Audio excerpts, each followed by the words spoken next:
यहाँ अपने घर को बैंक के गिरवी रख करके, ज़मीनों को बेच करके, माताएं अपनी आभूषण बेच करके तब बच्चे को एडमिशन करवाती, इनरोल होती है। एक महीना हो चुका है, अभी तक कोई रेस्पॉन्स नहीं आया है। नितिन गडकरी जी से भी बात हुई है, उन्होंने भी लेटर लिखा है। कोई ऑप्शन नहीं है, वो यहाँ आके अनपढ़ कहलाएंगे, 12th पास कहलाएंगे। मोदी जी, मोदी जी। इन पेरेंट्सों की क्या ये गलती है कि इनके पास करोड़ों रुपए नहीं है?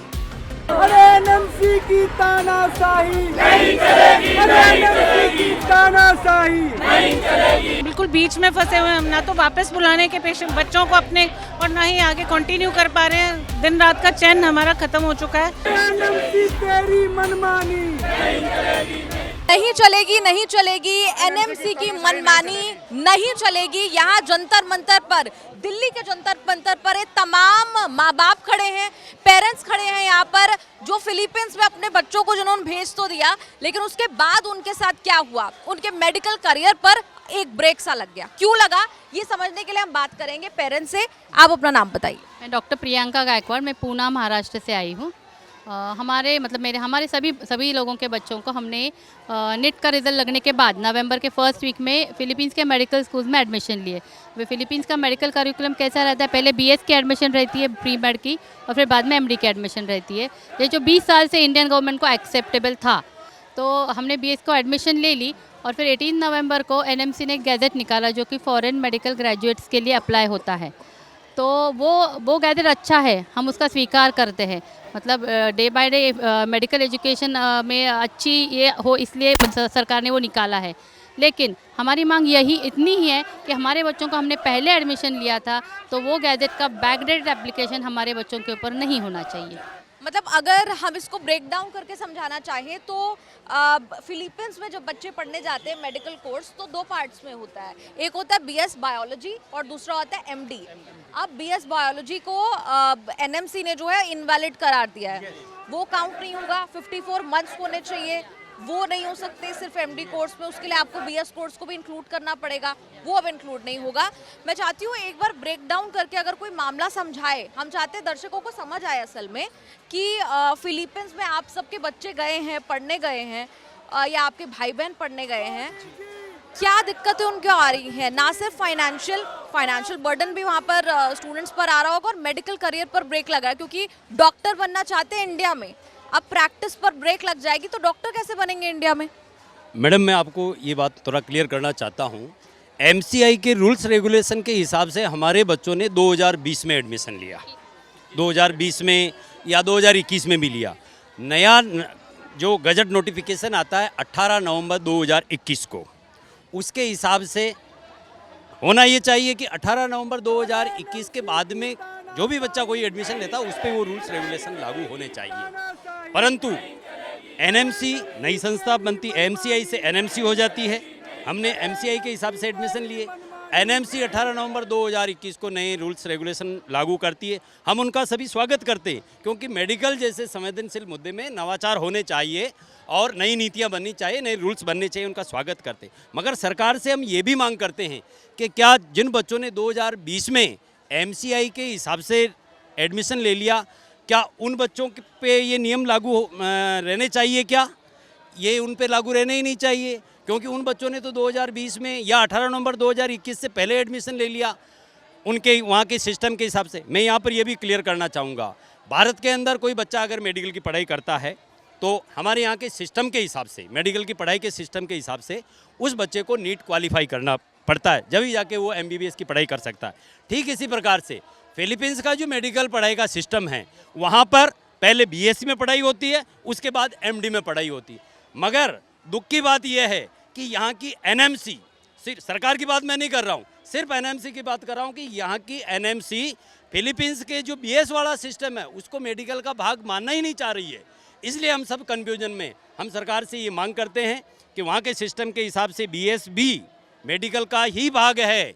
और मैं ये भी मानता हूँ, हम सब ये मानते हैं कि अगर ये बात आप लोगों के माध्यम से, मीडिया के माध्यम से उचित प्लेटफॉर्म पे अगर जाती है, माननीय प्रधानमंत्री जी के संज्ञान में आती है, माननीय स्वास्थ्य मंत्री जी के संज्ञान में आती है, तो निश्चित रूप से हमें एक बार की छूट मिलेगी।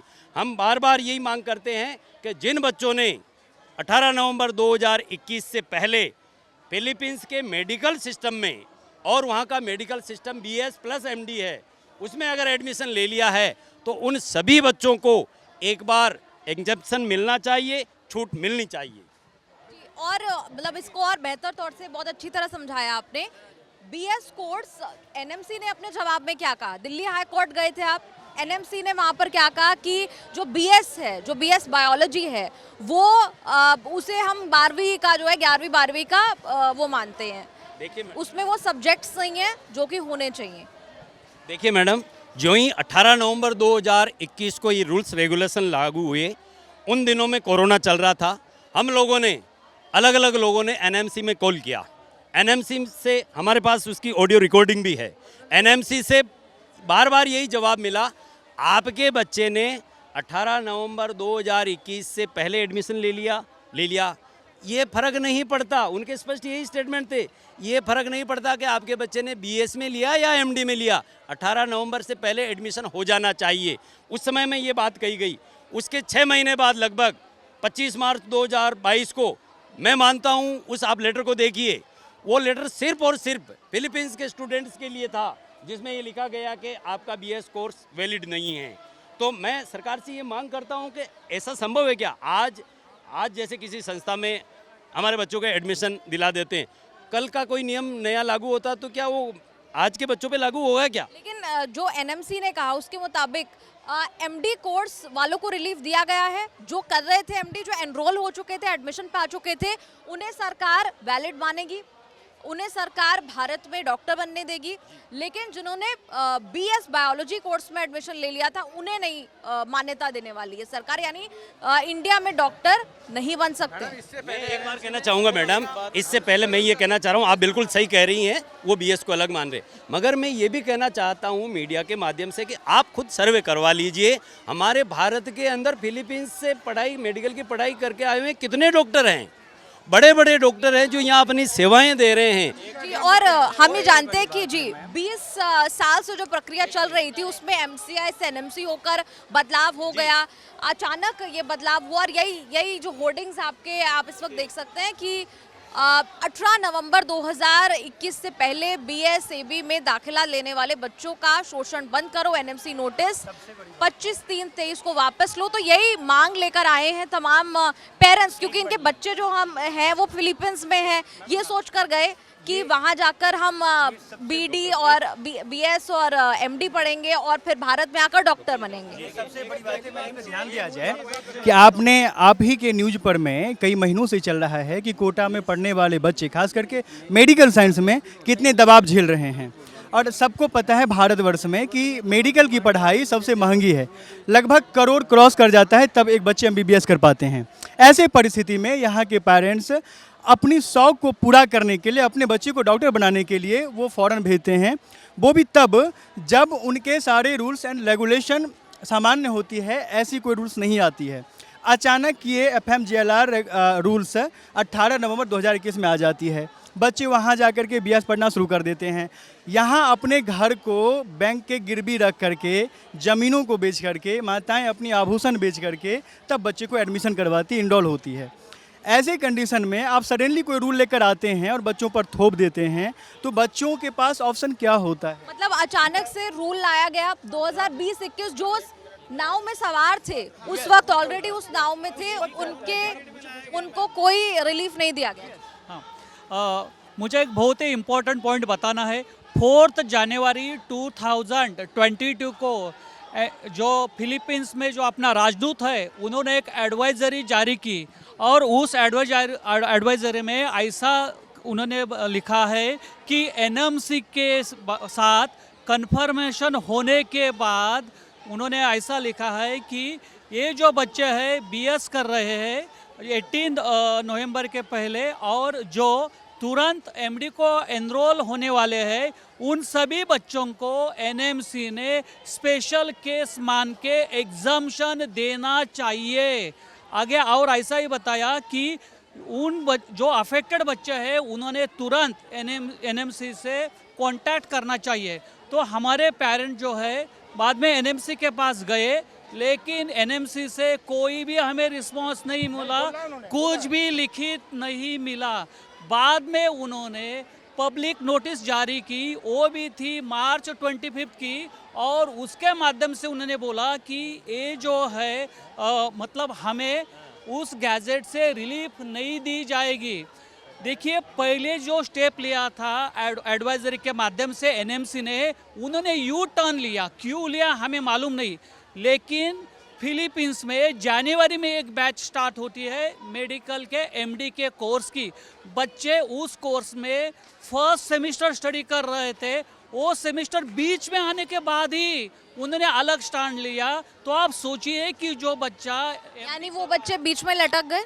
बच्चे लटक गए। इतना ही नहीं मैडम, जो बीएस के लड़के थे जिन्होंने जो है गैजेट के पहले के मतलब गैजेट जब लागू हुआ, उन्होंने मतलब 18 नवंबर के वक्त जब वो फर्स्ट सेमेस्टर में पढ़ रहे थे, बाद में जब वो सेकंड सेमेस्टर में गए तब वो पब्लिक नोटिस उन्होंने जारी की और बोला कि वो जो है क्या गैजेट उनके लिए एप्लीकेबल है। और मैडम, वो जो एनएमसी का जो गैजेट है नवंबर 18, 2021 में, उसमें रेगुलेशन 5(1)(b) है, वो बोल रहा है कि सभी बच्चे जो फॉरेन में एजुकेशन ले रहे हैं they are exempted from the gazette. तो हमें रूल एप्लीकेबल नहीं हो रहा है, गैजेट ही बोल रहा है। जब गैजेट ही बोल रहा है कि रूल एप्लीकेबल तो मतलब तमाम पेरेंट्स जो है वो कह रहे हैं ऐसी नाइंसाफी क्यों? इसमें एक पॉइंट में हाईलाइट करना चाहूँगा मैडम, हम पेरेंट्स जितने भी यहाँ पे आए हुए हैं 1.5 साल से बहुत ज़्यादा स्ट्रेस में हैं। इससे रिगार्डिंग हमारे यहाँ जो हमारे लोकल के नेता हैं, जैसे मान लीजिए मैं मुजफ्फरनगर बिलोंग करता हूँ, मुजफ्फरनगर में जो नेता है उनसे भी हमने बात की। जो टॉप अथॉरिटी है, टॉप लीडरशिप है बीजेपी की, जैसे मनसुख मांडविया जी, उनसे भी बात की। अभी 2 सितंबर बात की, मुलाकात हुई उनसे इससे संबंध में, जो ये हमारा इशू है, इस संबंध में 2 सितंबर को हमने उनसे बात की और उन्होंने एश्योर किया कि विदिन ए वीक इसमें आपको जरूर रिलीफ मिलेगा, एनएमसी की तरफ से नोटिफिकेशन आएगा। लेकिन मैडम 1 महीना हो चुका है, अभी तक कोई रेस्पॉन्स नहीं आया है। नितिन गडकरी जी से भी बात हुई है, उन्होंने भी लेटर लिखा है। जो वहाँ की स्वास्थ्य मंत्री हैं उनसे भी बात हुई है, लेकिन कोई रिलीफ नहीं है। पिछले 1.5 साल से हमने केस फाइल किया हुआ है, उसमें 9-10 तारीख लग चुकी हैं। जैसे सनी देओल की मूवी आई थी, तारीख पे तारीख, तारीख पे तारीख, तारीख पे तारीख। हमें ये मालूम नहीं है एनएमसी का इसमें एक्चुअली स्टैंड है क्या। वो प्राइवेट लॉबी के साथ मिलकर काम कर रही है, या वो अपने यहाँ के जो बच्चे हैं, जो भविष्य है भारत का मेडिकल का, उनके लिए काम कर रही है, या प्राइवेट मेडिकल कॉलेज के लिए काम कर रही है, ये हमें पता नहीं है। और ये हम जानते हैं कि भारत से फॉरेन क्यों जाते हैं छात्र?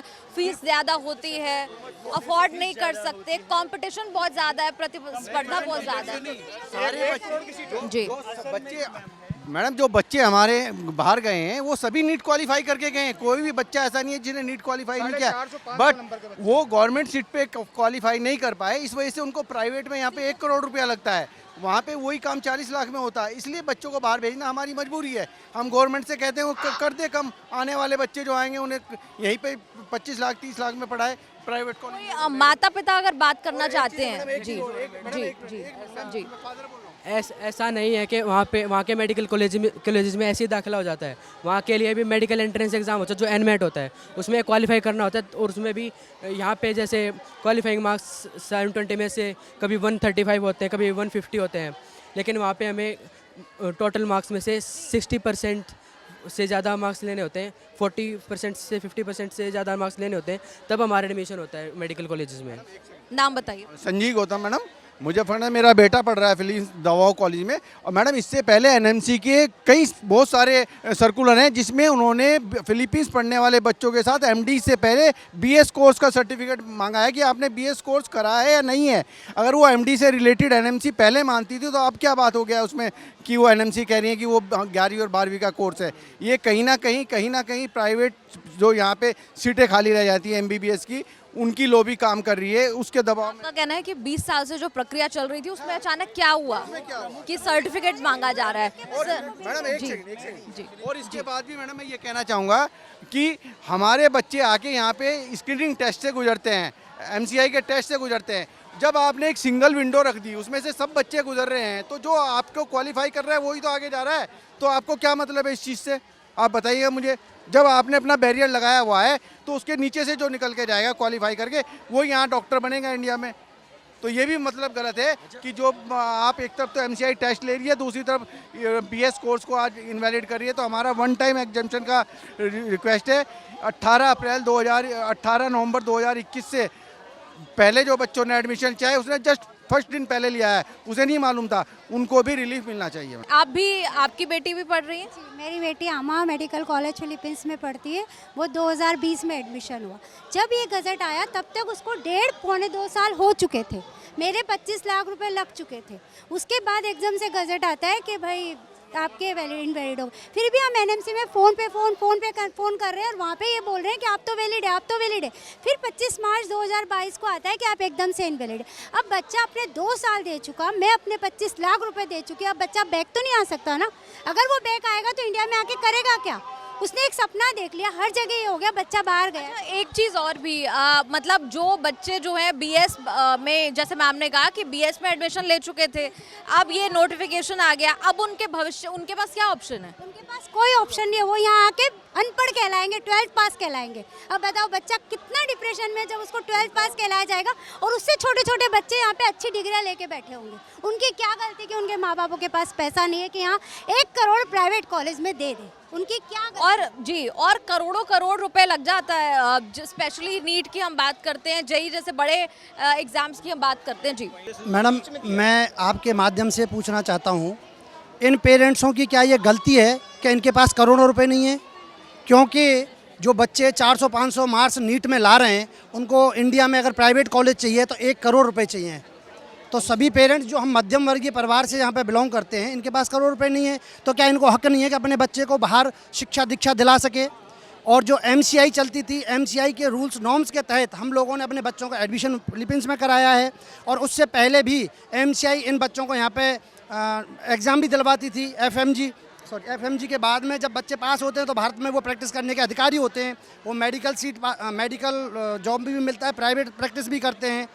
इसमें कहीं ना कहीं जब भारत के प्राइवेट कॉलेजों की सीटें खाली रह जाती हैं तो उनको सबसे बड़ा कुठाराघात फिलीपींस पे ही और फिलीपींस के स्टूडेंट्स पे किया है। उसके पीछे कारण है मैडम, आप समझें। मैं आपके चैनल के माध्यम से FMG के बारे में बताना चाहूँगा कि सबसे ज़्यादा जो पासिंग रेशियो था वो फिलीपींस के स्टूडेंट्स का था।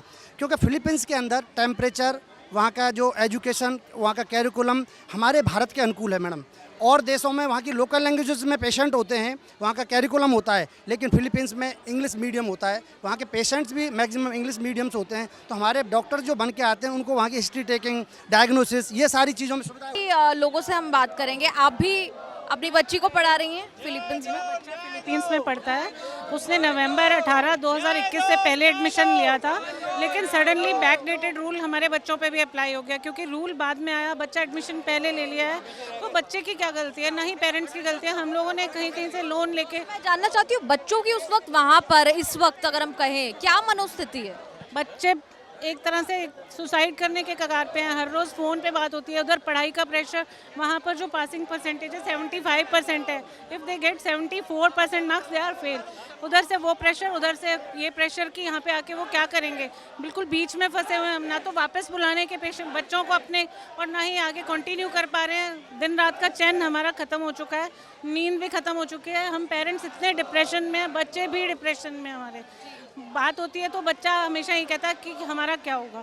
हम उसको समझाते हैं कि सब कुछ ठीक हो जाएगा, लेकिन हमें मनसुख मांडविया जी ने भी वो, हमें उम्मीद है मोदी सरकार से, हम मोदी सरकार से ये उम्मीद करते हैं कि हमारे बच्चों को वन टाइम एग्जाम्पशन कर दें। जो बच्चे एडमिशन पहले ले लिए हैं गैजेट आने से पहले, उनको एटलीस्ट इस गैजेट से मुक्ति दे दें। आगे आप रूल जैसा भी लगाइए, हमें कोई प्रॉब्लम नहीं है, हमें रूल से कोई प्रॉब्लम नहीं है। बट बैकडेटेड रूल्स हम पे अप्लाई हो रहे हैं, हमारा बच्चा उसमें बर्बाद हो रहा है, हम भी बर्बाद हो रहे हैं उसके। तो ये हमने आपको रिपोर्ट दिखाई जंतर मंतर से, दिल्ली से, जहां फिलीपींस में छात्र पढ़ रहे हैं, उनके माँ बाप यहाँ पर जुटे उन्होंने अपनी मांगे रखी, कहा कि एग्जेम्पशन दीजिए, क्योंकि सरकार जो है एनएमसी जो है, जो एमसीआई से बदलकर एनएमसी हो गई, उन्होंने अपने रूल्स में तब्दीली लाई, बदलाव किए, जिसकी वजह से 2020-21 के जो स्टूडेंट्स हैं जिन्होंने एडमिशन लिया वो सफ़र कर रहे हैं। हम जानना चाहते हैं इस रिपोर्ट पर आपका क्या कहना, आप न्यूज़ तक पर कमेंट्स में ज़रूर लिखकर बताएं।